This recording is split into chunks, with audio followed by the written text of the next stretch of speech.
اعوذ باللہ من الشیطان الرجیم بسم اللہ الرحمن الرحیم قل یا ایھا الناس۔ اب ظاہر بات ہے کہ وہ لمبی بات کو اب یہاں پہ ختم کرتے ہوئے کہ اب حضور صلی اللہ علیہ وسلم تشریف لے آئے، اب یہی بات اس کے حوالے سے اب آپ سے کہا جا رہا ہے کہ اے نبی، جو خبر دی تھی اس وقت ہم نے موسیٰ کو، اور جو ہم نے کہہ دیا تھا کہ جو رحمت ہے ہماری خصوصی وہ انہی لوگوں کے لیے ہوگی تم میں سے کہ جو محمد عربی صلی اللہ علیہ وسلم پر ایمان لے آئیں گے، تو اب کہہ دیجئے ڈنکے کی چوٹ، قل یا ایھا الناس، کہہ دیجئے اے لوگوں۔ اور یہ پھر بہت نوٹ کرنے کے قابل ہے کہ ہم نے اب تک جتنے رسولوں کا تذکرہ سنا ہے، پڑھا ہے سورہ اعراف میں، وہ یا قوم یا قوم یا قوم، اے میری قوم کے لوگوں، لیکن محمد رسول اللہ کی امتیازی شان یہ ہے کہ یہ قوم کی طرف مبعوث نہیں ہوئے، صرف پوری نوع انسانی کی طرف، جیسے سورہ بقرہ کے تیسرے رکوع کی پہلی آیت میں نے حوالہ دیا تھا، یا ایھا الناس اعبدوا ربکم الذی خلقکم والذین من قبلکم لعلکم تتقون۔ تو یہ آفاقی رسالت ہے، عالمی رسالت ہے، انسانی سطح پر ہے۔ قل یا ایھا الناس انی رسول اللہ الیکم جمیعا، میں اللہ کا رسول ہوں تمہاری طرف، سب کی طرف۔ الذی لہ ملک السماوات والارض، یہ بات 5 مرتبہ قرآن میں کہی گئی ہے مختلف الفاظ میں کہ حضور کی بعثت پوری نوع انسانی کے لیے ہے، جس میں سب سے نمایاں آیت وہ ہے وَمَا أَرْسَلْنَاكَ إِلَّا كَافَّةً لِلنَّاسِ بَشِيرًا وَنَذِيرًا، ہم نے نہیں بھیجا ہے محمد آپ کو مگر پوری نوع انسانی کے لیے بشیر اور نذیر بنا کر۔ باقی یہ کہ اور مختلف اسالیب میں 4 مرتبہ اور یہ بات آئی ہے کہ آپ کی بعثت جو ہے کسی خاص قوم، کسی خاص ملک، کسی خاص رنگ اور نسل کے لوگوں، کسی خاص قبیلے کی طرف نہیں ہے، بلکہ پوری نوع انسانی کی طرف ہے۔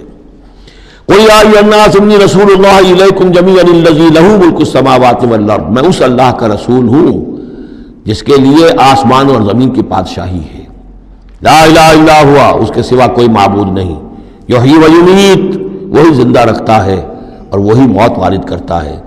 فآمنوا باللہ، تو ایمان لاؤ اللہ پر، ورسولہ النبی الامی الذی، اور اس کے اس رسول پر جو نبی امی ہے، اور جو یؤمن باللہ وکلماتہ، جو ایمان رکھتا ہے اللہ پر اور اس کے کلام پر، اس کے کلمات پر، اس کی باتوں پر، واتبعوہ، اور اس کی پیروی کرو، لعلکم تہتدون، تاکہ تم ہدایت پاؤ۔ یہ گویا کہ اعلان عام ہوا محمد رسول اللہ صلی اللہ علیہ وسلم کا کہ وہ جو بات اللہ تعالیٰ نے حضرت موسیٰ سے کہی تھی، یہ اس کے مطابق میری بعثت ہوئی ہے۔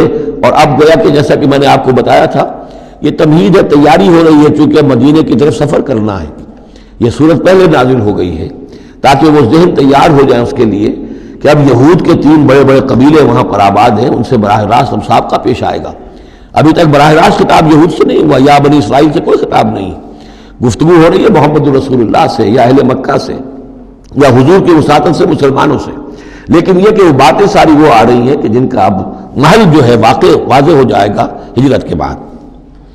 وَمِن قَوْمِ مُوسَىٰ أُمَّةٌ يَهْدُونَ بِالْحَقِّ وَبِهِ يَعْدِلُونَ، اور موسیٰ کی قوم میں یقیناً کچھ لوگ ایسے تھے، امتن ایسے لوگ تھے کہ جو حق کی ہدایت دیتے تھے۔ یعنی یہ تو نہیں ہو سکتا اتنے جلیل القدر پیغمبر کے کوئی بھی ساتھی نہ ہو، حواری نہ ہو، یا بڑی اکثریت ان کی جو ہے ناہنجاروں پر رہی مشتمل، لیکن بہرحال ان کے ساتھ ایک جماعت ان کے حواریین کی، ان کے ساتھیوں کی۔ وَمِن قَوْمِ مُوسَىٰ أُمَّةٌ يَهْدُونَ بِالْحَقِّ وَبِهِ يَعْدِلُونَ، ایسی قوم ان کے اندر رہی ہے، قوم موسیٰ میں سے ایسی لوگ، ایسی جماعت جو حق ہی کی ہدایت بھی دیتے تھے اور حق ہی کے ساتھ فیصلے بھی کرتے تھے، عدل بھی کرتے تھے۔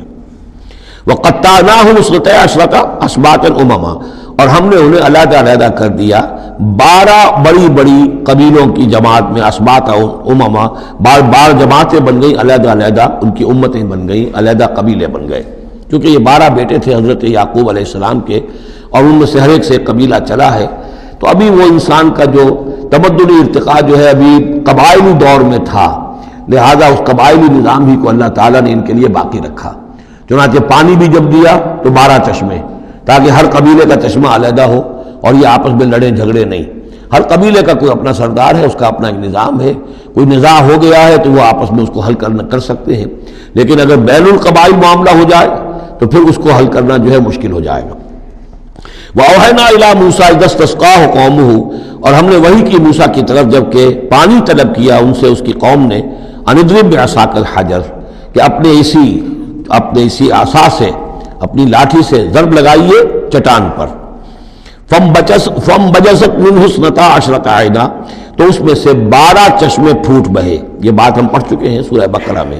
قد علم کل اناس مشربہم، ہر قبیلے نے، ہر قوم نے پہچان لیا، معین کر لیا اپنے مشرب کو. مشرب یہ بھی اس میں ظرف ہے، پینے کی جگہ، اپنا گھاٹ معین ہو گیا. یہ چشمہ ہمارا، یہ چشمہ ان کا، یہ چشمہ ان کا ہے، یہ بنی لاوی کا ہے، یہ فلاں کا ہے، بنی یہودا کا ہے. وَظَلَّلْنَا عَلَيْهِمُ الْغَمَامَ، اور ہم نے ان کے اوپر سائبان ابر کا طاری کر دیا تاکہ دھوپ سے بچیں. وَأَنزَلْنَا عَلَيْهِمُ الْمَنَّ وَالسَّلْوَىٰ، اور ہم نے ان پر من اور سلوہ کے ذریعے انہیں خوراک بہم پہنچائی. اتارا ان پر ہم نے من اور سلوہ. کلوا من طیبات ما رزقناکم، کھاؤ ان پاکیزہ چیزوں میں سے کہ جو ہم نے تمہیں رزق میں دی ہیں. وما ظلمونا، اور انہوں نے کوئی ہم پر ظلم نہیں کیا. ہم پر کیا ظلم کر سکتے تھے؟ ہمارا کیا بگاڑ سکتے تھے؟ وما ظلمونا، انہوں نے ہمارا کیا بگاڑا؟ ہمارا کیا بگاڑ لیں گے؟ ایک حدیث قدسی میں آتا ہے کہ میرے بندو، اگر تم سب کے سب اولین اور آخرین اور انس اور جن سب بدترین جیسے ہو سکتا ہے تم میں سے کوئی شخص ویسے بن جاؤ، تب بھی میرے خزانے میں کوئی کمی نہیں آئے گی. اور تم سب کے سب اولکم و آخرکم و انسکم و جنکم سب کے سب مل جاؤ اور بہترین میرے مطیع بن جاؤ، میرے بندگی کرنے والے بن جاؤ، میرے خزانے میں کوئی اضافہ نہیں ہوگا، میں تو غنی ہوں. تو وما ظلمونا، انہوں نے ہم پر ہمارا کچھ نہیں بگاڑا. ولکن کانوا انفسهم یظلمون، لیکن وہ خود اپنی ہی جانوں پر ظلم کرتے رہے. صدق اللہ العظیم.